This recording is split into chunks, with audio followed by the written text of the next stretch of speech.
Hello అండి, welcome to Telugu officers channel. ఇవాళ మనం చూస్తే ర్యాపిడెక్స్ రైళ్లు, రీజనల్ ర్యాపిడ్ ట్రాన్సిట్ సిస్టమ్ అనేసి పిలుస్తూ ఉంటాం, ఆర్ఆర్టీఎస్ అనేసి. ఈ ర్యాపిడెక్స్ రైల్ని ఇవాళ మన ప్రధాని ప్రారంభించబోతున్నారు. అంతేకాదు, ఈ ర్యాపిడెక్స్ రైళ్లకి నమో భారత్ అనేటటువంటి పేరుని కూడా మార్చడం జరిగింది. ఆ నేపథ్యంలో ఏంటి ఈ రైళ్లు, దీనికి సంబంధించినటువంటి ప్రత్యేకత ఏంటి, ఇవన్నీ ఈ వీడియోలో చూద్దాం. చూడండి, ర్యాపిడెక్స్ రైళ్లు ఇప్పుడు నమో భారత్, వీటి యొక్క పేరుని నమో భారత్ గా మార్చడం జరిగింది. అయితే ఏ కంటెక్స్ట్ లో ఇవాళ మనం దీన్ని చదువుకుంటున్నాము అంటే, ఢిల్లీ నుంచి మీరట్ వరకు మధ్యలో గజియాబాద్ ని కలుపుతూ ఢిల్లీ నుంచి మీరట్ వరకు నిర్మిస్తున్నటువంటి ఈ రీజనల్ ర్యాపిడ్ ట్రాన్సిట్ సిస్టమ్ లేదా ఆర్ఆర్టీఎస్ ని ఇవాళ మన ప్రధాని నరేంద్ర మోదీ ప్రారంభించబోతూ ఉన్నారు. అయితే దీనికి సంబంధించి ఇవాళ ఫస్ట్ ఫేజ్ ని స్టార్ట్ చేయబోతున్నారు. మొత్తం అంతా 2025 నాటికి పూర్తవుతుంది. మరి ఈ ప్రాజెక్ట్ ఏంటి, ఈ ఆర్ఆర్టీఎస్ ప్రాజెక్ట్ ఏంటి, దీన్ని ఎవరు నిర్మించారు అంటే చూడండి, national capital region transport corporation లేదా ఎన్సిఆర్టీసీ అంటాము. ఇది దీనిని నిర్మిస్తోంది. ఎంత వ్యయంతో? 30,274 కోట్ల వ్యయంతో. అయితే ఈ ప్రాజెక్ట్ కి బయట నుంచి కూడా వివిధ రకాల సోర్సెస్ నుంచి ఫండ్స్ వస్తున్నాయి. వేటి నుంచి అంటే, Asian development bank, new development bank, అలాగే ఏషియన్ ఇన్ఫ్రాస్ట్రక్చర్ ఇన్వెస్ట్మెంట్ బ్యాంక్, వీటన్నింటి నుంచి కూడా దీనికి ఫండింగ్ అనేటటువంటిది వస్తోంది. మరి ఏ రాష్ట్రాల్ని కలుపుతూ ఈ యొక్క ఆర్ఆర్టీఎస్ ప్రాజెక్ట్ ని నిర్మిస్తూ ఉన్నారు? మనం చూస్తే గవర్నమెంట్ ఆఫ్ ఇండియా అన్నటువంటిది మొత్తం 4 రాష్ట్రాలతో దీనికి సంబంధించినటువంటి ఒప్పందాన్ని కుదుర్చుకుంది. ఏంటి ఆ 4 రాష్ట్రాలు? 1 ఢిల్లీ యూనియన్ టెరిటరీ, 2 హర్యానా రాష్ట్రం, 3 రాజస్థాన్ రాష్ట్రం, అలాగే 4 ఉత్తరప్రదేశ్. ఇలా మొత్తం 4 రాష్ట్రాలతో లేదా 3 రాష్ట్రాలు, 1 యూనియన్ టెరిటరీతో గవర్నమెంట్ ఆఫ్ ఇండియా ఈ ఒప్పందాన్ని కుదుర్చుకుంది. ఎప్పుడు? 2011వ సంవత్సరంలో. మరి ఈ ఆర్ఆర్టీఎస్ రైళ్లకు సంబంధించి చూస్తే, వీటిని మెట్రో ట్రైన్స్ తోను, ఎయిర్పోర్ట్స్ తోను, బస్ స్టాండ్స్ తోను ఎక్కడ పాసిబుల్ గా ఉంటే ఆ మార్గాలకి వీటిని కనెక్ట్ చేయటం జరుగుతుంది. అంతేకాదు, ఈ ఢిల్లీ మీరట్ కారిడార్ మొత్తం పొడవు 82 కిలోమీటర్లు. అయితే దీన్ని మొత్తం 1 గంటలోనే పూర్తి చేయొచ్చు ప్రయాణాన్ని. మరి మొత్తం స్టేషన్స్ ఎన్ని? 24 స్టేషన్లు. అయితే ఇప్పుడు మొదటి దశలో భాగంగా మొత్తం 17 కిలోమీటర్ల ఈ మార్గాన్ని పూర్తి చేయటం జరిగింది. ఇందులో మొత్తం 5 స్టేషన్స్ కవర్ అవుతాయి.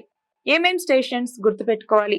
1 సహిబాబాద్ అన్నటువంటిది, 2 గజియాబాద్, 3 గుల్దార్, 4 దుహాయ్, అలాగే 5వది డుహాయ్ డిపోర్ట్. ఈ ప్రాజెక్ట్ యొక్క స్పెషాలిటీ ఏంటి అంటే, మెన్ ఎంప్లాయీస్ కన్నా ఎక్కువ మంది ఉమెన్ ఎంప్లాయీస్ ని ఇందులోకి తీసుకుంటూ ఉన్నారు.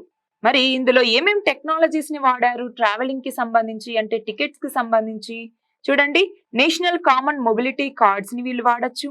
అలాగే క్యూఆర్ బేస్డ్ డిజిటల్ టికెట్స్ ని ర్యాపిడెక్స్ కనెక్ట్ అనేటటువంటి యాప్ నుంచి కూడా డౌన్లోడ్ చేసుకొని మనం ఈ ప్రయాణాన్ని చేయొచ్చు. మరి ఏదైనా ఒక ప్రయాణం చేయాలి అంటే మనకి సెక్యూరిటీ అనేది ఉండాలి. ఎలా పడితే అలా వెళ్ళలేం కదా. మరి దీనికి సంబంధించి సెక్యూరిటీని ఎలా ప్రొవైడ్ చేస్తున్నారు అంటే, సెక్యూరిటీ కంట్రోల్ సెంటర్ అన్నటువంటిది ఉంటుంది. ఇది సీసీటీవీస్ ద్వారా నిరంతరం పర్యవేక్షిస్తూ ఉంటుంది. అంతేకాదు, ఉత్తరప్రదేశ్ కంట్రోల్లో ఉన్నంత వరకు యూపీ స్పెషల్ సెక్యూరిటీ ఫోర్స్ అన్నటువంటిది అన్ని స్టేషన్స్ లోనూ సెక్యూరిటీని కల్పిస్తుంది. అలాగే ఢిల్లీ వచ్చేసరికి central industrial security force, CISF అంటాము. ఈ సిఐఎస్ఎఫ్ ద్వారా సెక్యూరిటీని కల్పిస్తుంది. అంతేకాదు, యూపీ గవర్నమెంట్ అన్నటువంటిది గజియాబాద్ పోలీస్ స్టేషన్స్, అలాగే మీరట్ పోలీస్ స్టేషన్స్ లో కూడా, అలాగే మనం చూస్తే ప్రతి ర్యాపిడెక్స్ స్టేషన్ లో కూడా ఒక పోలీస్ పోస్ట్ ని క్రియేట్ చేయటం జరిగింది, గుర్తుపెట్టుకోవాలి. అంతేకాదు, ఒక లాస్ట్ అండ్ ఫండ్ సెంటర్ ని కూడా ఏర్పాటు చేశారు. ఎక్కడ ఏర్పాటు చేశారు? గజియాబాద్ లో ఏర్పాటు చేయటం జరిగింది, గుర్తుపెట్టుకోవాలి. ఎక్కడ? గజియాబాద్ లో ఏర్పాటు చేశారు. మరి ఈ ఆర్ఆర్టీఎస్ ప్రాజెక్ట్ ని తీసుకొచ్చాము. దీని వల్ల ఉండేటటువంటి బెనిఫిట్స్ ఏంటి అంటే, ఇది మన ఎకనామిక్ యాక్టివిటీని పెంచడానికి ఉపయోగపడుతుంది. అలాగే ఈ నేషనల్ క్యాపిటల్ రీజియన్ లో ఎంప్లాయ్మెంట్ జనరేషన్ కు ఉపయోగపడుతుంది, ఎకనామిక్ డెవలప్మెంట్ కు ఉపయోగపడుతుంది. చూడండి, జాబ్ ఫెసిలిటీస్ అనేవి కల్పిస్తారు.